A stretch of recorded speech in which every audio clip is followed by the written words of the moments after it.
जिसे NIPER और 7 मौजूदा संस्थानों के उन्नयन के साथ बायोफार्मा केंद्रित नेटवर्क शामिल किया जाएगा। इससे 1000 से अधिक मान्यता प्राप्त इंडिया क्लिनिकल ट्रायल साइटों का एक नेटवर्क तैयार होगा। हम वैश्विक मानकों और अनुमोदन समय सीमा को पूरा करने के लिए एक समर्पित वैज्ञानिक समीक्षा संवर्ग और विशेषज्ञों के माध्यम से केंद्रीय औषधि मानक नियंत्रण संगठन को सुदृढ़ बनाने का प्रस्ताव करते हैं। इंडिया सेमीकंडक्टर मिशन 1.0 ने भारत की सेमीकंडक्टर क्षेत्र की क्षमताओं का विस्तार किया है।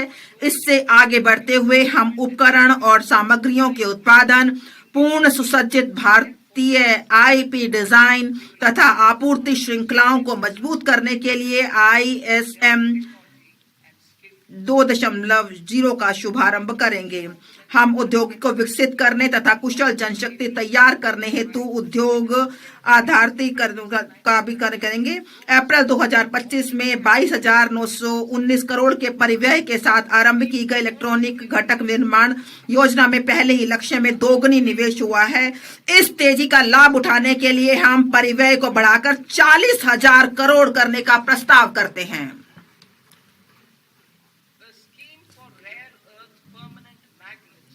नवंबर 2025 में rare earth permanent magnet scheme आरंभ की गई थी। अब हम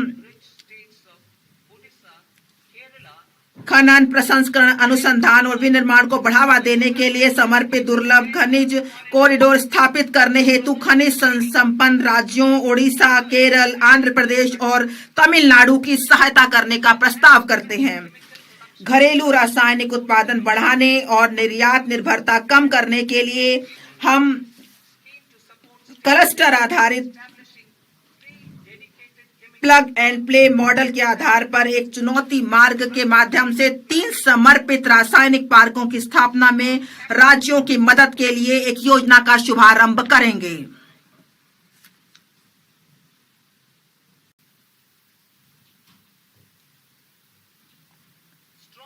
मजबूत पूंजीगत वस्तु सामर्थ्य सभी देश क्षेत्रों में उत्पादकता और गुणवत्ता का निर्धारक है। इस क्षमता के निर्माण हेतु मैं निम्नलिखित का प्रस्ताव करती हूँ। CPSE द्वारा डिजिटल रूप में समर्पित ऑटोमेटेड सर्विस ब्यूरो के रूप में 2 स्थानों पर हाईटेक टूल रूम स्थापित किए जाएंगे, जो स्थानीय रूप से बड़े पैमाने और कम लागत पर उच्च परिशुद्धता वाले घटकों के डिजाइन, परीक्षण और विनिर्माण करेंगे। 2, उच्च मूल्य और तकनीकी रूप से उन्नत निर्माण एवं अवसंरचना उपकरण CIEE के घरेलू उत्पादन को मजबूत करने हेतु निर्माण एवं अवसंरचना उपकरण समृद्धि के लिए एक योजना आरंभ की जाएगी। ये बहुमंजिला इमारत में लिफ्ट, अग्निशमन उपकरण, बड़ी और छोटी से लेकर मेट्रो और ऊंचाई वाले स्थानों पर सड़कों के लिए सुरंग निर्माण संबंधी उपकरण हो सकते हैं। मैं 5 वर्ष की अवधि के लिए 10,000 करोड़ के बजटीय आवंटन के साथ वैश्विक प्रतिस्पर्धा कंटेनर विनिर्माण परिवेश तैयार करने हेतु एक कंटेनर निर्माण योजना का भी प्रस्ताव करती हूँ। श्रम गहन वस्त्र क्षेत्र के लिए मैं 5 उपभागों के साथ एकीकृत कार्यक्रम का प्रस्ताव करती हूँ। 1, रेशम, ऊन और जूट जैसे प्राकृतिक फाइबर, मानव निर्मित फाइबर और नए युग के फाइबरों में आत्मनिर्भरता हेतु राष्ट्रीय फाइबर योजना। मशीनरी प्रौद्योगिकी अन्यून्यन और सामान्य प्रशिक्षण एवं प्रमाणन केंद्रों के लिए पूंजीगत सहायता के साथ पारंपरिक क्लस्टरों के आधुनिकीकरण के लिए वस्त्र विस्तार एवं रोजगार योजना। 3, मौजूदा योजनाओं को एकीकृत एवं सुदृढ़ करने और बुनकरों एवं कारीगरों के लिए लक्षित सहायता सुनिश्चित करने के लिए राष्ट्रीय हथकरघा एवं हस्तशिल्प कार्यक्रम। वैश्विक रूप से प्रतिस्पर्धी और धारणीय वस्त्र परिधानों को बढ़ावा देने के लिए टैक्स इको पहल। उद्योग जगत और शैक्षणिक संस्थानों के सहयोग से वस्त्र कौशल परिवेश के आधुनिकीकरण और उन्नयन के लिए समर्थ 2.0।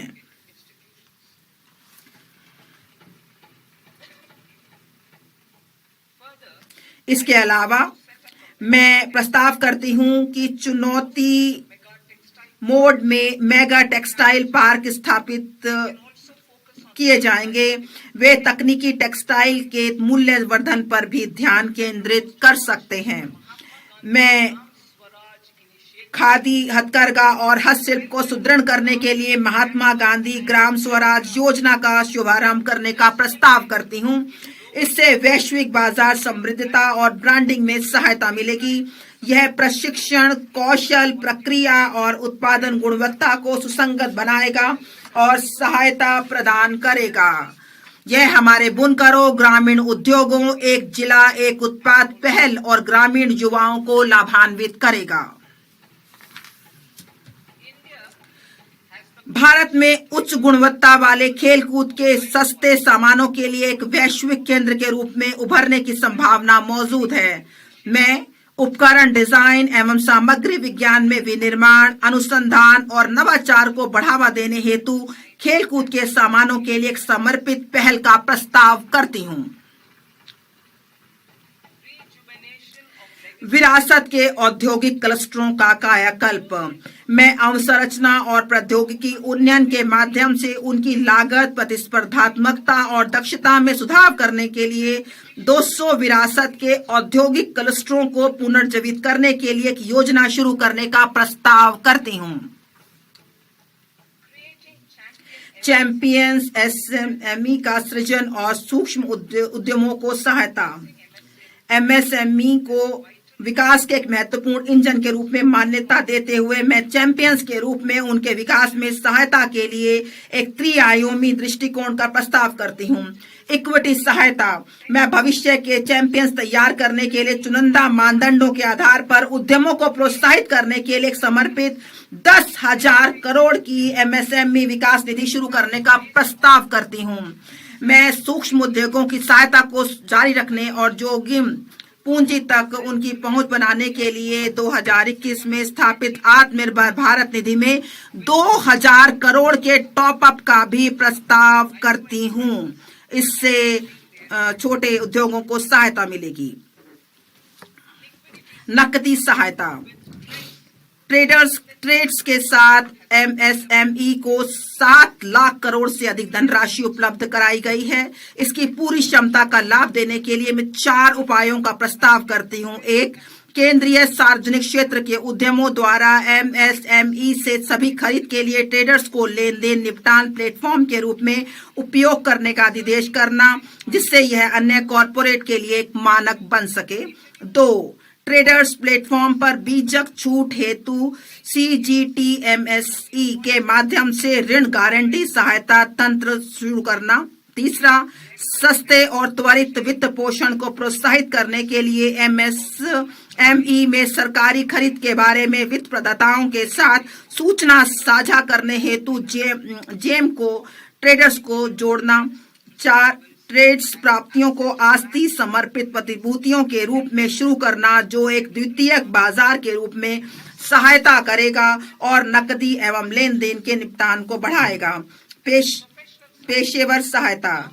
सरकार विशेष रूप से टियर 2 और टियर 3 कस्बों में कॉरपोरेट मित्रों का एक संवर्ग तैयार करने के लिए अल्पावधि मॉड्यूलर पाठ्यक्रमों और व्यवहारिक टूल्स की डिजाइन करने हेतु ICAI, ICSSI, ICMAI जैसे पेशेवर संस्थानों को सुविधा प्रदान करेगा। यह प्रमाणित अर्ध पेशेवर एमएसएमई को किफायती लागत पर अनुपालन अपेक्षाओं को पूरा करने में सहायता करेंगे। पिछले दशक में हमारे सरकार ने बहुत सारे कदम उठाए हुए हैं जन अवसंरचना के लिए, नए वित्तीय जिसमें बड़े पैमाने पर बढ़ाने के लिए कई पहलें की हैं। हम NIIF हम सार्वजनिक अवसंरचना को बड़े पर बढ़ाने के लिए कई पहलें की हैं। हम 5 लाख से अधिक आबादी वाले टियर 2, टियर 3 शहरों में अवसंरचना के विकास पर जोर देना जारी रखेंगे, जिन्हें विकास केंद्र बनाने के लिए विस्तारित किया गया है। सरकारी कैपेक्स वर्ष 2014-15 में 2 लाख करोड़ से कई गुना बढ़कर वित्त वर्ष 2025-26 में 11.2 लाख करोड़ हो गया है। वित्त वर्ष 2026-27 में मैं इस गति को जारी रखने हेतु इसे बढ़ाकर 12.2 लाख करोड़ करने का प्रस्ताव करती हूँ। और संरचना विकास और निर्माण चरण के दौरान जोखिमों के संबंध में निजी डेवलपर्स के विश्वास को मजबूत करने के लिए मैं ऋणदाताओं को दूरदर्शिता से सुविचारित आंशिक ऋण गारंटी उपलब्ध कराने हेतु एक अवसंरचना जोखिम गारंटी निधि स्थापित करने का प्रस्ताव करती हूँ। पिछले वर्षों के दौरान REITs परिसंपत्ति मुद्रीकरण के लिए एक सफल उपाय बनकर उभरे हैं। मैं समर्पित REITs की स्थापना के माध्यम से CPSE की महत्वपूर्ण रियल एस्टेट परिसंपत्तियों की रिसाइकलिंग में गति लाने का प्रस्ताव करती हूँ। कार्गो के पर्यावरण अनुकूल आवागमन को बढ़ावा देने के लिए मैं निम्नलिखित प्रस्ताव करती हूँ।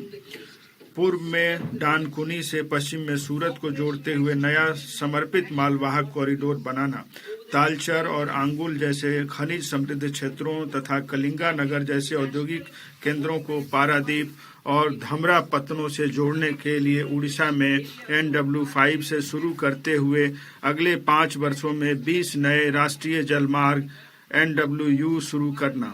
इसके लिए अपेक्षित जनशक्ति तैयार करने के लिए क्षेत्रीय उत्कृष्ट केंद्रों के रूप में प्रशिक्षण संस्थान स्थापित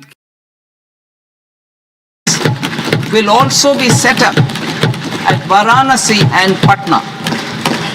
And C. Launch a coastal cargo promotion scheme for incentivizing a modal shift from rail to road to increase the share of inland waterways and coastal shipping from 6% to 12% by 2047. To enhance last mile and remote connectivity and promote tourism, I propose to give incentives to indigenize manufacturing of seaplanes. A seaplane VGF scheme will be also introduced to provide support for operations. Carbon capture, utilization and storage. Aligning with the roadmap launched in December 2025, the carbon capture, utilization and storage technologies at scale will achieve higher readiness and in end-use application across 5 industrial sectors, including power, steel, cement, refineries, and chemicals. An outlay of 20,000 crore is proposed over the next 5 years for this purpose. City economic regions. Cities are India's engines of growth, innovation, and opportunities. We shall now focus on Tier 2, Tier 3 cities, and even temple towns, which need modern infrastructure and basic amenities. This budget aims to further amplify the potential of cities to deliver the economic power of agglomerations by mapping city economic regions based on their specific growth drivers.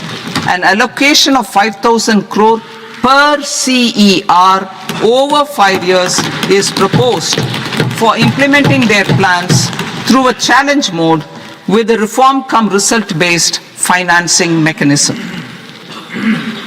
In order to promote environmentally sustainable passenger systems, we will develop 7 high-speed rail corridors between cities as growth connectors, namely Mumbai to Pune, Pune to Hyderabad, Hyderabad to Bengaluru, Hyderabad to Chennai, Chennai to Bengaluru, Delhi to Varanasi, Varanasi to Siliguri.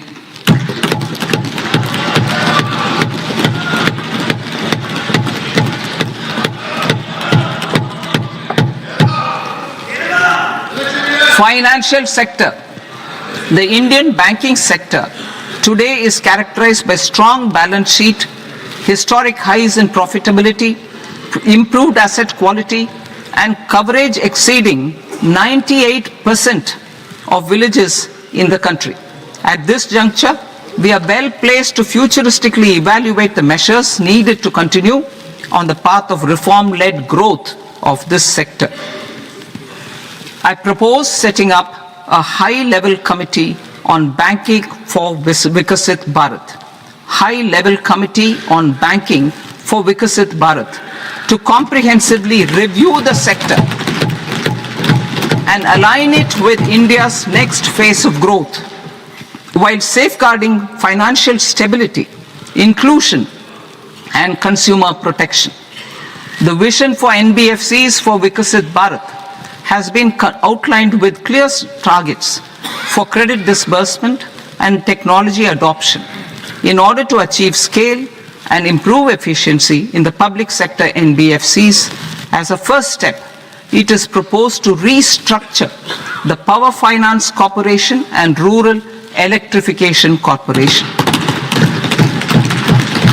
I propose a comprehensive review of the foreign exchange management non-debt instruments rules to create a more contemporary, user-friendly framework for foreign investments consistent with India's evolving economic priorities. Corporate bond market. I propose to introduce a market-making framework with suitable access to funds and derivatives on corporate bond indices. I also propose to introduce total return swaps on corporate bonds. Municipal bonds. To encourage the issuance of municipal bonds of higher value by larger cities, I propose an incentive of 100 crore rupees for a single bond issuance. 100 crore rupees for a single bond issuance of more than 1,000 crore. The current scheme under Amrit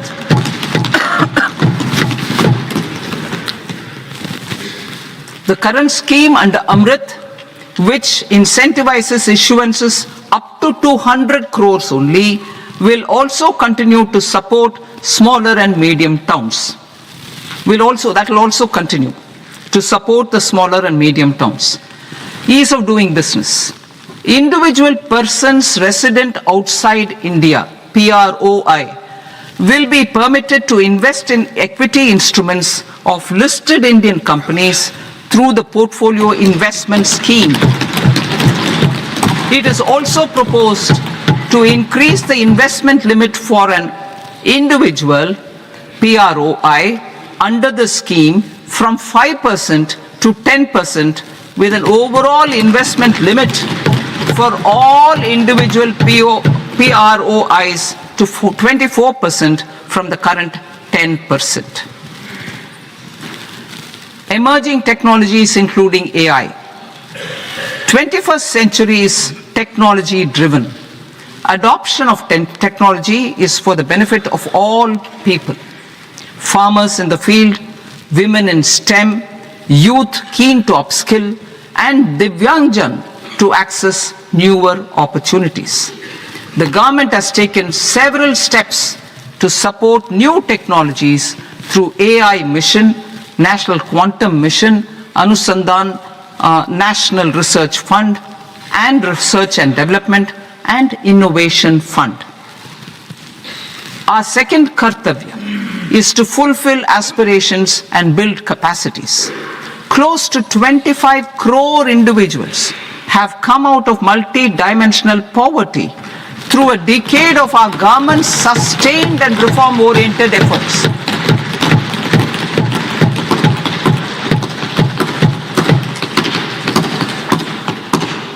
Our government has therefore decided to place a renewed emphasis on the service sector to provide a pathway to fulfilling aspirations of a youthful India with the following measures.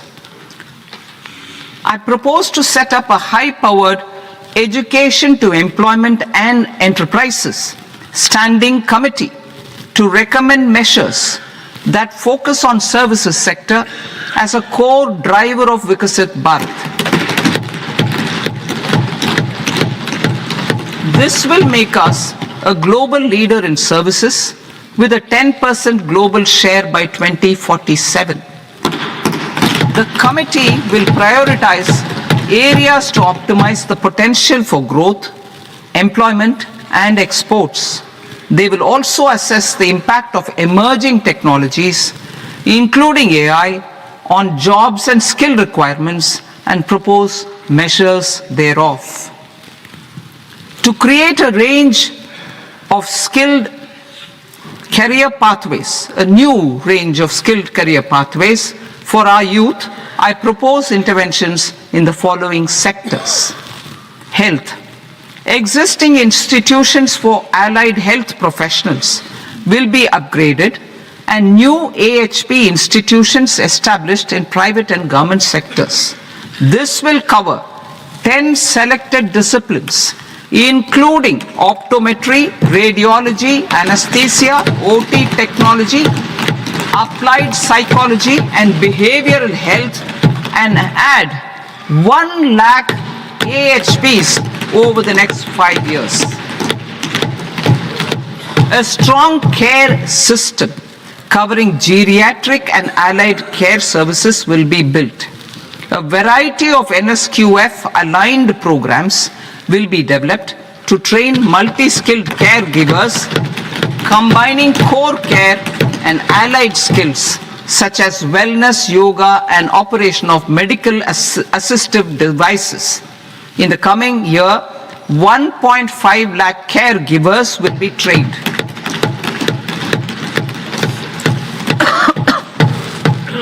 Hubs for medical value tourism. To promote India as a hub for medical tourism services, I propose to launch a scheme to support states in establishing 5 regional medical hubs in partnership with the private sector. These hubs will serve as integrated healthcare complexes that combine medical, educational, and research facilities. They will have Ayush centers, medical value tourism facilitation centers, and infrastructure for diagnostics, post-care, and rehabilitation. These hubs will provide diverse opportunities, job opportunities for health professionals, including doctors and AHPs. Ancient Indian yoga, already respected in several parts of the world, was given a mass global recognition when Honorable Prime Minister took it to the UN. Post-COVID, Ayurveda gained a similar global acceptance and recognition. Exporting quality Ayurveda products helps farmers who grow the herbs and youth who process the products. To meet growing global demand, a few more steps are being taken. I propose to 1. Set up 3 new All India Institutes of Ayurveda. 2. Upgrade Ayush pharmacies and drug testing labs for higher standards of certification ecosystem and make available more skilled personnel. 3. Upgrade the WHO Global Traditional Medicine Center in Jamnagar to bolster evidence-based research, training, and awareness for traditional medicine. Animal husbandry. Livestock contributes to close to 16% of farm income, including of poor and marginal households. To scale up availability of veterinary professionals by more than 20,000, I propose to roll out a loan-linked capital subsidy support scheme for establishment of veterinary and para-veterinary colleges, veterinary hospitals, diagnostic laboratories, and breeding facilities in private sector. Collaboration between Indian and foreign institutions will also be facilitated. Orange economy. India's animation, visual effects, gaming and comics sector, AVGC sector, is a growing industry projected to require 2 million professionals by 2030. I propose to support the Indian Institute of Creative Technologies, Mumbai, in setting up AVGC content creator labs in 15,000 secondary schools all over the country and 500 colleges. The Indian design industry is expanding rapidly, and yet there is a shortage of Indian designers. I propose to establish, through Challenge Route, a new National Institute of Design to boost design education and development in the eastern region of India. Education. Our government will support states through Challenge Route in creating 5 university townships in the vicinity of major industrial and logistics corridors. These planned academic zones will host multiple universities, colleges and research institutions, skill centers and residential complexes. In higher education, STEM institutions prolonged hours of study and laboratory work pose some challenges for girl students. Through VGF, Viability Gap Funding and capital support, one girls' hostel will be established in every district.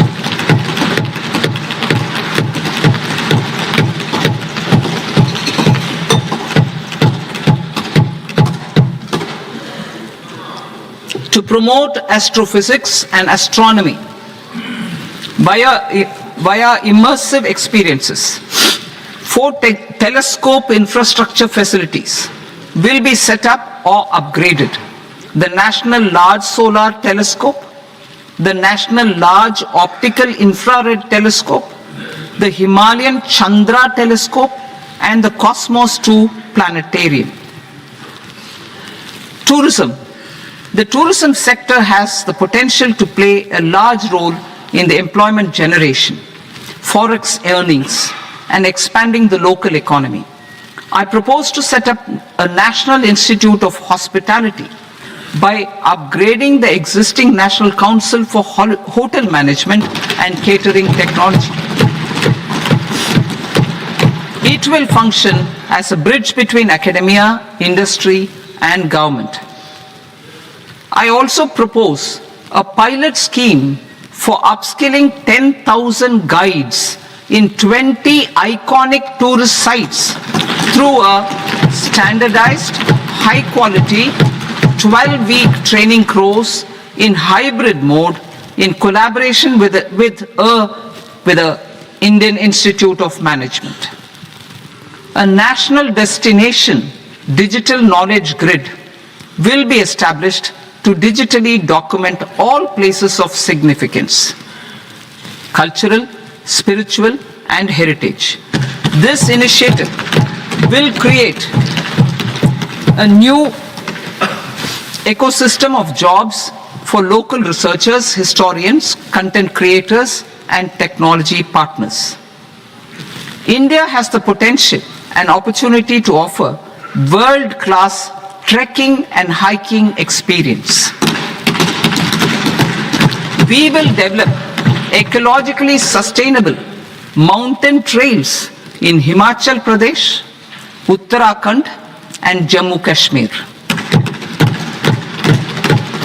Also in Araku Valley in the Eastern Ghats and Podigai Malai in the Western Ghats. Turtle trails along key nesting sites in the coastal areas of Odisha, Karnataka, and Kerala. And 3 bird watching trails along the Pulikat Lake in Andhra Pradesh, Tamil Nadu. It's on the border. Under the visionary leadership of Honorable Prime Minister, we established the International Big Cat Alliance in 2024. This year, India is hosting the first ever global Big Cat Summit, where heads of governments and ministers from 95 range countries will deliberate on collective strategies for conservation. Heritage and culture tourism.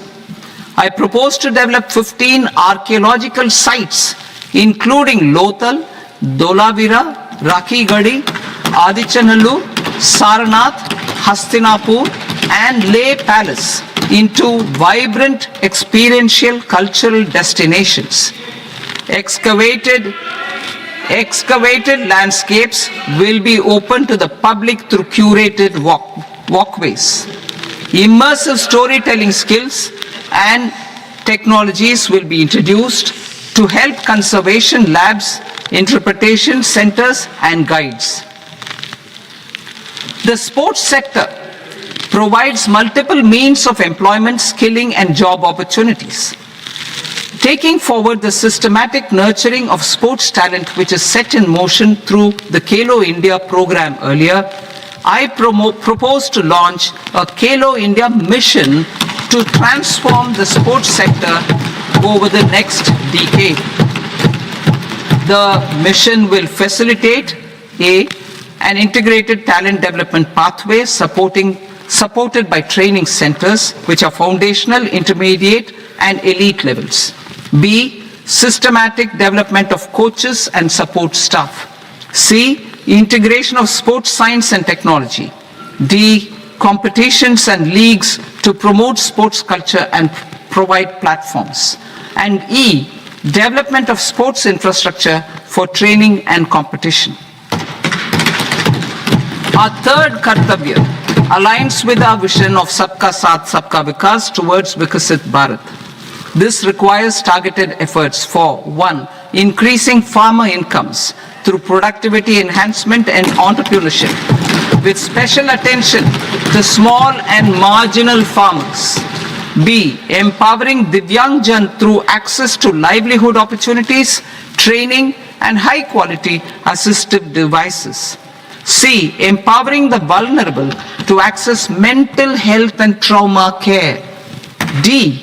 Focus on the Purvodaya states and the Northeast region to accelerate development and employment opportunities. Fisheries. We will undertake initiatives for integrated development of 500 reservoirs and Amrit Sarovars. 2.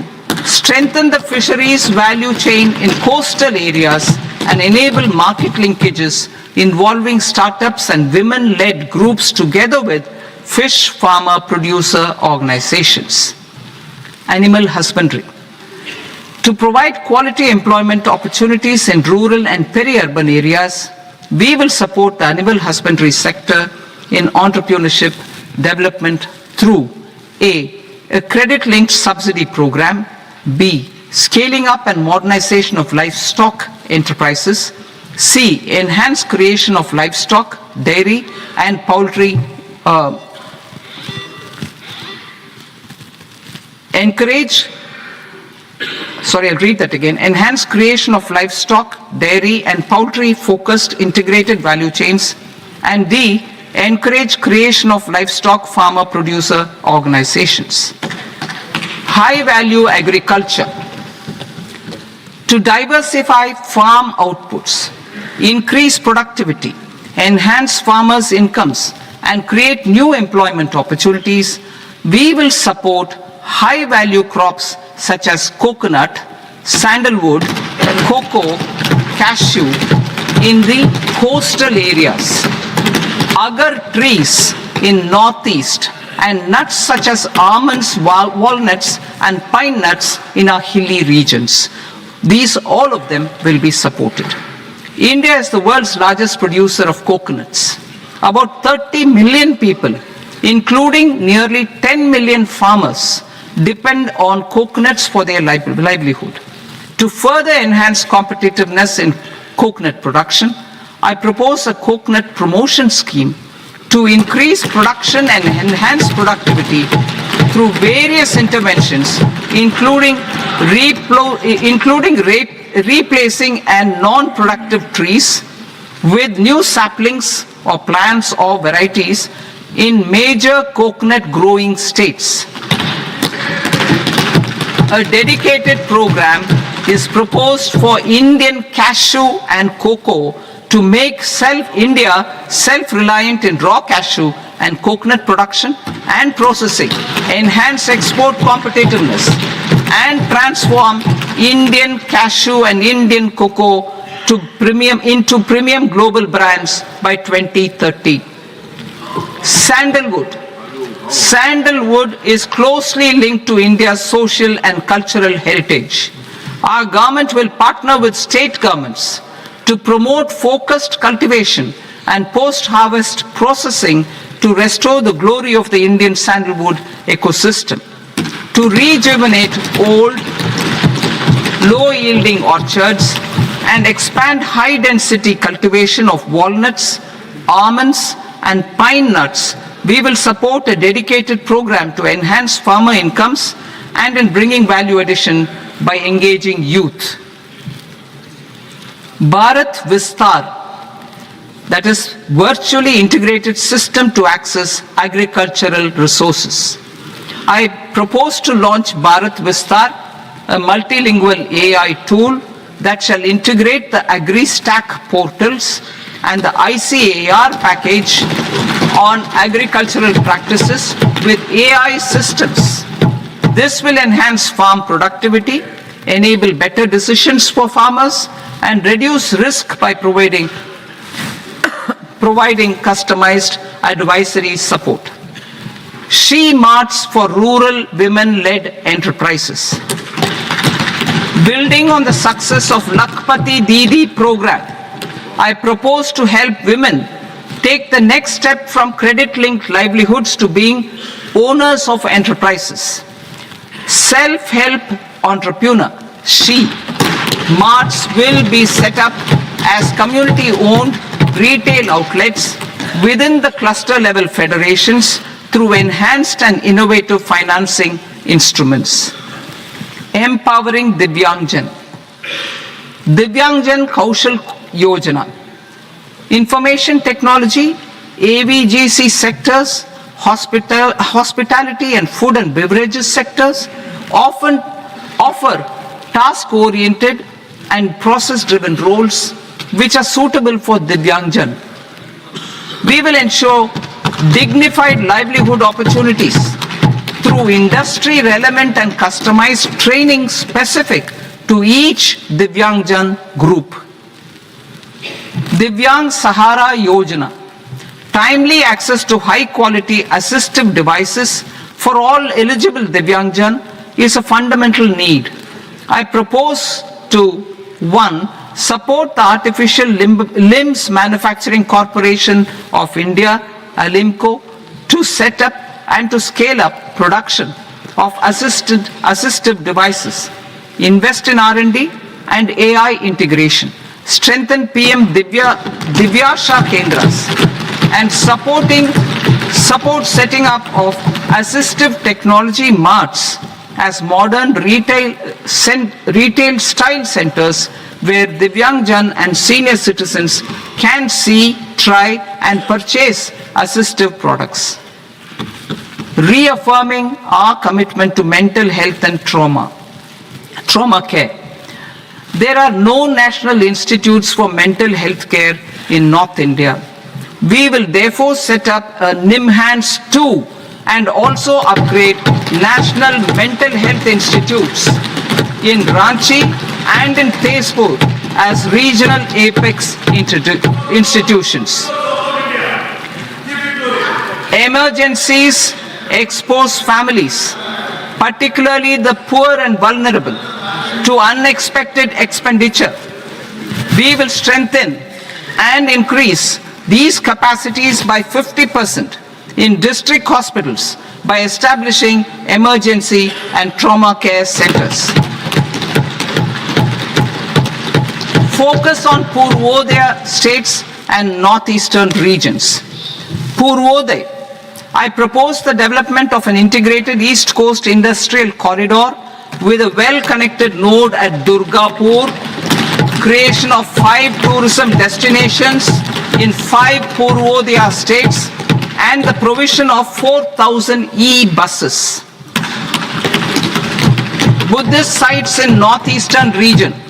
The northeastern region is a civilizational confluence of Theravada and Mahayana or Vajrayana traditions. I propose to launch a scheme for development of Buddhist circuits in Arunachal Pradesh, Sikkim, Assam, Manipur, Mizoram, and Tripura. The scheme will cover preservation of temples and monasteries, pilgrimage interpretation centers, connectivity, and pilgrim amenities. 16th Finance Commission. On 17th November 2025, the 16th Finance Commission submitted its report to the President. As mandated under Article 281 of the Constitution, the government is to lay the report along with the explanatory memorandum on the action taken report on the recommendations of the Commission in Parliament, which, Sir, Honourable Speaker, you've allowed me to do at the commencement of this session. The government has accepted the recommendation of the Commission to retain the vertical share of devolution at 41%. As recommended by the Commission, I have provided 1.4 lakh crores of rupees to the states for the year 2026-2027 as Finance Commission grants. These include rural and urban local body and disaster management grants. Fiscal consolidation. Government has been delivering on our fiscal commitments consistently without compromising on social needs. To strive towards accepted standards of fiscal management in Budget 25-26, I had indicated that the central government would target reaching a debt to GDP ratio of 50 plus or minus 1% by 2030-31. In line with this, the debt to GDP ratio is estimated to be 55.6% of GDP in BE 26-27, compared to 56.1% of GDP in RE 25-26. A declining debt to GDP ratio will gradually free up resources for priority sector lending and expenditure by reducing the outgo on interest payments. One of the main operational instruments for debt targeting is the fiscal deficit.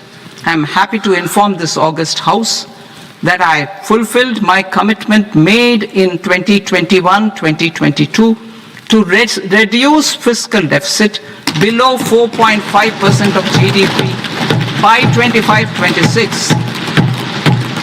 In RE 25-26, the fiscal deficit has been estimated at par with BE of 2025-26 at 4.4% of GDP. In line with the new fiscal prudence path of debt consolidation, the fiscal deficit in BE 26-27 is estimated to be 4.3% of the GDP.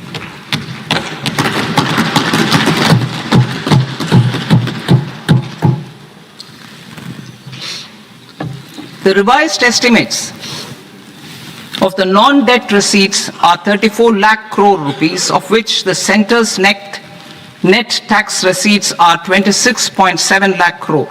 The revised estimate of the total expenditure is 49.6 lakh crore rupees, of which the capital expenditure is about 11 lakh crores.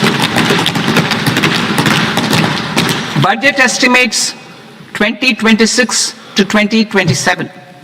Coming to 26-27, the non-debt receipts and the total expenditure are estimated as 36.5 lakh crore and 53.5 lakh crore respectively. The centre's net tax receipts are estimated at 28.7 lakh crore rupees. To finance the fiscal deficit, the net market borrowings from dated securities are estimated at 11.7 lakh crore rupees. The balance financing is expected to come from small savings and other sources. The gross market borrowings are estimated at 17.2 lakh crore rupees. I'll now move to Part B. Part B, direct taxes.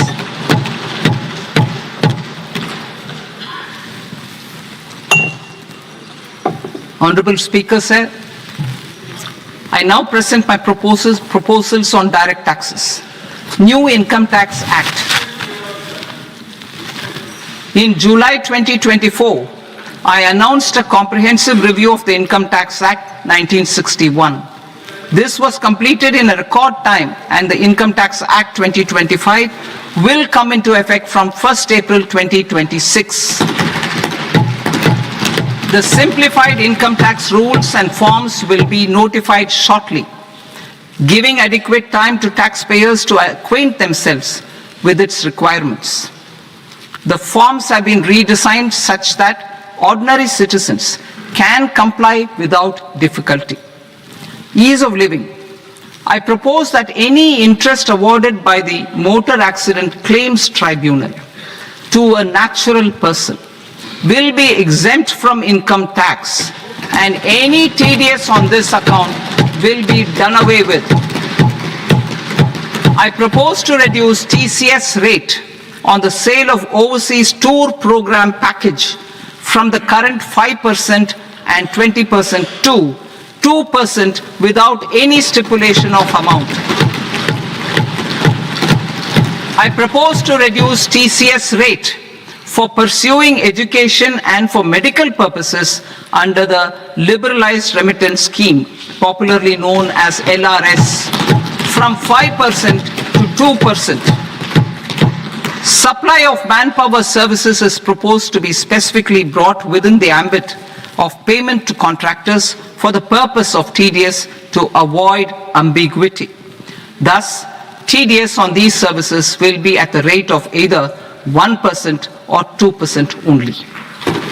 I propose a scheme for small taxpayers, wherein a rule-based automated process will enable obtaining a lower or nil deduction certificate instead of filing an application with the assessing officer. For the ease of taxpayer holding securities in multiple companies, I propose to enable depositories to accept Form 15G or Form 15H from the investor and provide it directly to various relevant companies. I propose to extend time available for revising returns from 31st December to up to 31st March with the payment of a nominal fee. I also propose to stagger the timeline for filing of tax returns. Individuals with ITR 1 and ITR 2 returns will continue to file till 31st July, and non-audit business cases or trusts are proposed to be allowed time till 31st August. TDS on sale of immovable property by a non-resident is proposed to be deducted and deposited through resident buyers and his or her PAN-based challan instead of requiring a TAN, which is a temporary accounting number. To address practical issues of small taxpayers like students, young professionals, tech employees, relocated NRIs, and such others, I propose to introduce a one-time 6-month foreign asset disclosure scheme for these taxpayers to disclose income or assets below a certain size. This scheme would be applicable for two categories of taxpayers, namely, A, who did not disclose their overseas income or assets, and B, who disclosed their overseas income and or paid due tax but could not declare the asset acquired. For category A, the limit of undisclosed income or asset is proposed to be up to 1 crore rupees. They need to pay 30% of fair market value of asset or 30% of undisclosed income as tax and 30% as additional income tax in lieu of penalty, and would thereby get immunity from prosecution. For category B, asset value is proposed to be up to 5 crore rupees. Here, immunity from both penalty and prosecution will be available with a payment of fee of 1 lakh rupees. Rationalizing penalty and prosecution. Multiplicity of proceedings are hindrance to the ease of doing business. I propose to integrate assessment and penalty proceedings by way of a common order for both. There will be no interest liability on the taxpayer on the penalty amount for the period of appeal before the first appellate authority, irrespective of the outcome of appeal process. Further, quantum of prepayment is being reduced from 20% to 10% and will continue to be calculated only on core tax demand. As an additional measure for reducing litigation, I propose to allow taxpayers to update their returns even after reassessment proceedings have been initiated, and an additional 10% tax rate over and above the rate applicable for the relevant year. The assessing officer will then use only this updated return in his proceedings. There is already a framework for immunity from penalty and prosecution in the cases of underreporting. I propose to apply this framework for immunity to misreporting too. However, in such a case, the taxpayer will need to pay 100% of the tax amount as an additional income tax over and above the tax and interest due. Penalties for certain technical defaults, such as failure to get accounts audited, non-furnishing of transfer pricing audit report, and default in furnishing statement for financial transactions are proposed to be converted into fee.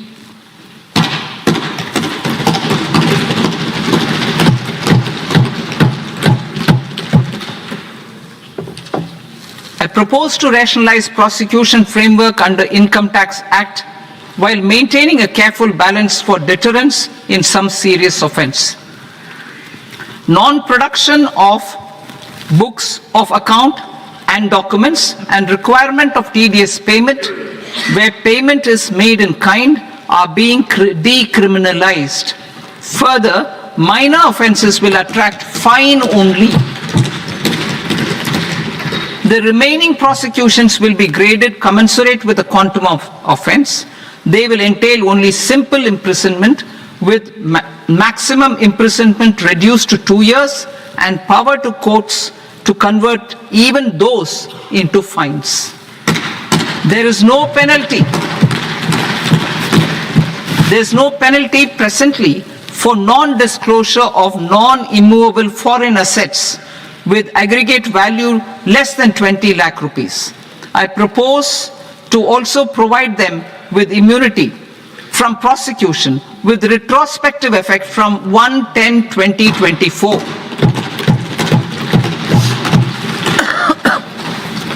Cooperatives. Deduction is already allowed to a primary cooperative society engaged in supplying milk, oilseeds, fruits or vegetables raised or grown by its members. I propose to extend this deduction to also include supply of cattle feed and cotton seed produced by its members. I propose to allow inter-cooperative society dividend income as deduction under the new tax regime to the extent it is further distributed to its members. I further propose to allow exemption for a period of 3 years to dividend income received by a notified national cooperative federation on their investments made in companies up to 31/1/2026. This exemption would be allowed only for dividends further distributed to its member cooperatives. Supporting IT sector as India's growth engine. India is a global leader in software development services, IT-enabled services, knowledge process outsourcing services, and contract R&D services. Relating to software development, These businesses and their segments are quite interconnected with each other. All these services are proposed to be clubbed under a single category of information technology services with a common safe harbor margin of 15.5% applicable to all. The threshold for availing safe harbor for IT services is being enhanced substantially from 300 crore rupees to 2,000 crore rupees. Safe harbor for IT services shall be approved by an automated rule-driven process without any need for tax officer to examine and accept the application. Once applied by an IT services company, the same safe harbor can be continued for a period of 5 years at a stretch at its choice. For IT services companies who want to conclude advanced pricing agreement, APA, I propose to fast-track unilateral APA process for IT services and endeavor to conclude it within a period of 2 years. The period of 2 years can be extended by a further period of 6 months on taxpayers' request. I propose to extend the facility of modified returns available to the entity entering APA to its associated entities also. Attracting global business and investment. Recognizing the need to enable critical infrastructure and boost investment in data centers, I propose to provide tax holiday till 2047 to any foreign company that provides cloud services to customers globally by using data center services from India. It will, however, need to provide services to Indian customers through an Indian reseller entity. I also propose to provide a safe harbor of 15% on cost in case the company providing data center services from India is a related entity. To harness the efficiency of just-in-time logistics for electronic manufacturing, I propose to provide safe harbor to non-residents for component warehousing in a bonded warehouse at a profit margin of 2% of the invoice value. The resultant tax of about 0.7% will be much lower than in competing jurisdictions. To provide fillip to toll manufacturing in India, I propose to provide exemption from income tax for 5 years to any non-resident who provides capital goods, equipment, or tooling to any toll manufacturer in a bonded zone. To encourage vast pool of global talent to work in India for a longer period of time, I propose to provide exemption to global, non-India sourced income of a non-resident expert for a stay period of 5 years under notified schemes.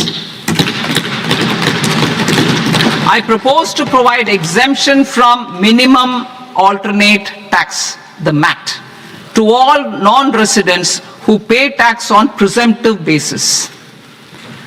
Tax administration. I propose to constitute a joint committee of Ministry of Corporate Affairs and Central Board of Direct Taxes for incorporating the requirements of income computation and disclosure standards, the ICDS, in the Indian Accounting Standards, IND AS itself. Separate accounting requirement based on ICDS will be done away with from the tax year 27-28. To support Prime Minister Modi's vision of homegrown accounting and advisory firms to become global leaders, I propose to rationalize the definition of accountant for the purposes of safe harbor rules. Other tax proposals. Change in taxation of buyback was brought in to address the improper use of buyback route by promoters. In the interest of minority shareholders, I propose to tax buyback for all types of shareholders as capital gains. However, to disincentivize. However, to disincentivize misuse of tax arbitrage, promoters will pay an additional buyback tax. This will make effective tax 22% for corporate promoters. For non-corporate promoters, the effective tax will be 30%. TCS rate for sellers of specific goods, namely alcoholic liquor, scrap, and minerals, will be rationalized to 2%, and that on tendu leaves will be reduced from 5% to 2%. I propose to raise the STT on futures to 0.05% from the present 0.02%. STT on options premium and exercise of options are both proposed to be raised to 0.15% from the present rate of 0.1% and 0.125% respectively. We reformed the taxation landscape for corporates in 2019 by providing them a simplified regime with lower tax rate so that they could productively focus on business rather than on claim of deductions and exemptions. To encourage companies to shift to the new regime, set off of brought forward MAT credit, minimum alternate tax credit, is proposed to be allowed to companies only in the new regime.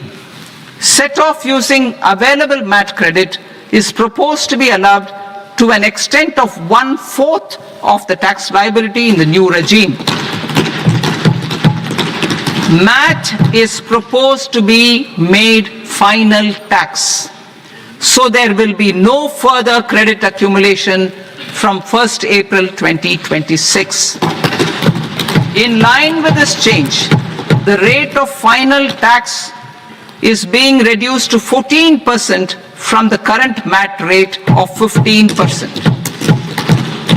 The brought forward MAT credit of taxpayers accumulated till 30th March 2026 will continue to be available to them for set off as above. Indirect taxes. I shall now take up proposals related to indirect taxes. My proposals for customs and central excise aim to further simplify the tariff structure, support domestic manufacturing, promote export competitiveness, and correct inversion in duty. To continue weeding out long continuing customs duty exemptions, I propose to remove certain exemptions on items which are being manufactured in India or where the imports are negligible. Similarly, to further simplify the process of ascertaining the rate of duty applicable on a particular item, I propose to incorporate certain effective rates in various customs notifications to the tariff schedule itself. I shall now take up sector-specific proposals. Promotion of exports of marine, leather, and textile products. I propose to increase the limit for duty-free imports of specified inputs used for processing seafoods for export from the current 1% to 3% of FOB value of the previous year's export turnover. I also propose to allow duty-free imports of specified inputs, which is currently available for exports of leather or synthetic footwear, to exports of shoe uppers as well. I propose to extend the time period for export of final product from the existing 6 months to 1 year for exporters of leather or textile garments, leather or synthetic footwear, and other leather products. Energy transition and security. I propose to extend the basic customs duty exemption given to capital goods used for manufacturing lithium-ion cells for batteries to those used for manufacturing lithium-ion cells for battery energy storage systems also. I propose to exempt basic customs duty on import of sodium antimonate for use in manufacture of solar glass. Nuclear power. I propose to extend the existing basic customs duty exemption on imports of goods required for nuclear power projects till the year 2035 and expand it for all nuclear plants irrespective of their capacity. Critical minerals. It is proposed to provide basic customs duty exemption to the import of capital goods required for the processing of critical minerals in India. Biogas blended CNG. I propose to exclude the entire value of biogas while calculating the central excise duty payable on biogas blended CNG. Civil and defense aviation. I propose to exempt basic customs duty on components and parts required for the manufacture of civilian training and other aircrafts. It is proposed to exempt basic customs duty on raw materials imported for the manufacture of parts of aircraft to be used in maintenance, repair, or overall requirements by units in the defense sector. Electronics. To deepen value addition in the consumer electronics sector, I propose to exempt basic customs duty on specified parts used in the manufacture of microwave ovens. Special economic zone. To address the concerns arising about utilization of capacity by manufacturing units in the special economic zones due to global trade disruptions, I propose as a special one-time measure to facilitate sales by eligible manufacturing units in SEZs to the domestic tariff area at concessional rates of duty. The quantity of such sales will be limited to a prescribed proportion of their exports. Necessary regulatory changes will be undertaken to operationalize the measures while ensuring level playing field for the units working in the DTA. Ease of living.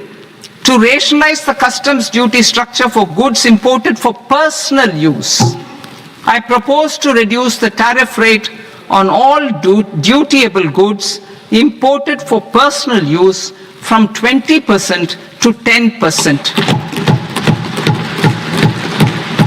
To provide relief to patients, particularly those suffering from cancer, I propose to exempt basic customs duty on 17 drugs or medicines. I propose also to add 7 more rare diseases for the purposes of exempting import duties on personal imports of drugs, medicines, and food for special medical purposes used in their treatment. Customs process. India's role and share in the global trade is poised for a major leap in line with our ambition and journey towards Viksit Bharat.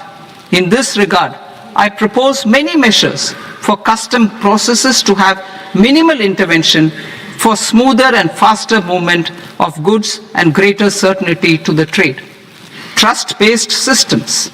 I propose to enhance duty deferral period for Tier 2 and Tier 3 authorized economic operators, known as AEOs, from 15 days to 30 days. I propose to provide eligible manufacturer importers the same duty deferral facility. This should encourage them to get themselves accredited as a full-fledged Tier 3 AEO in due course. To provide greater certainty and for better business planning, I propose to extend validity period of advance ruling binding on customs from the present 3 years to 5 years. In the spirit of the whole of government approach,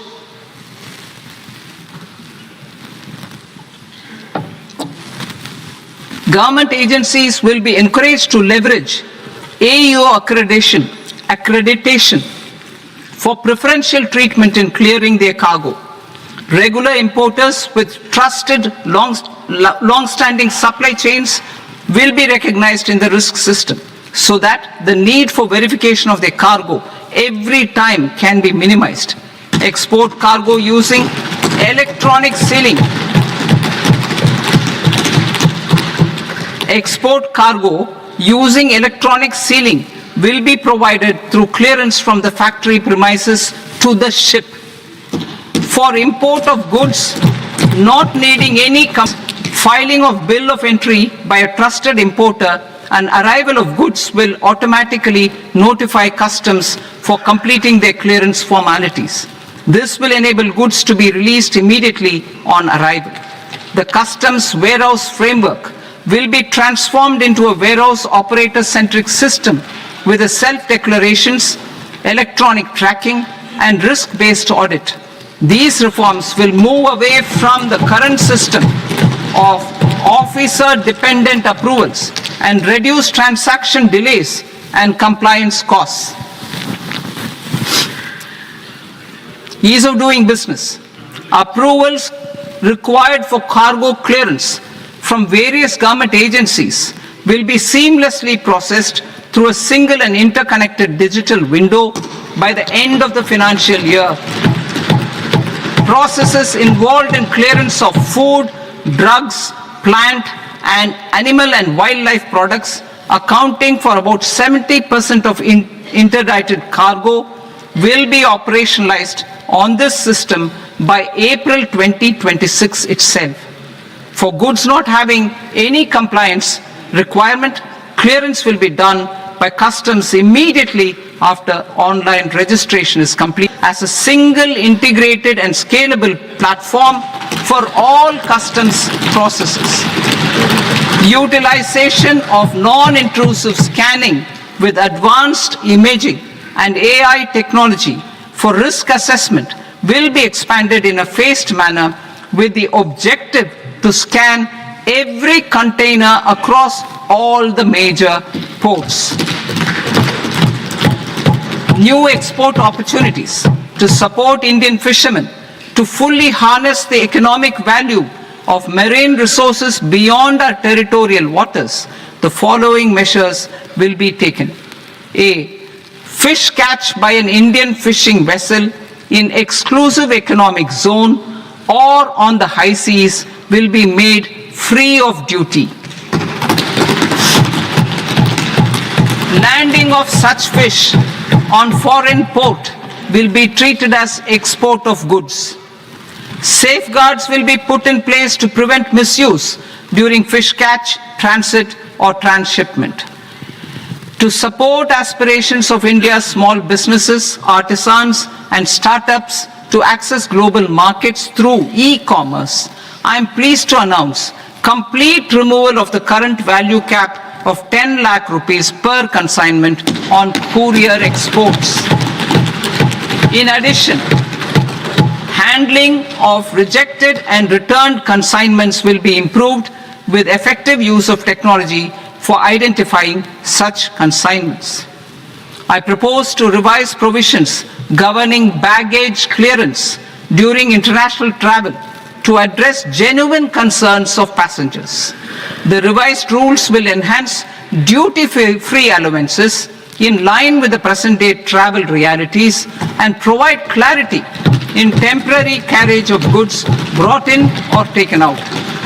There are honest taxpayers who are willing to settle disputes by paying all their dues, but they get deterred due to negative connotation associated with penalty. They will now be able to close cases by paying an additional amount in lieu of penalty. Honorable Speaker, sir, with this, I commend the budget to this august House. Jai Hind.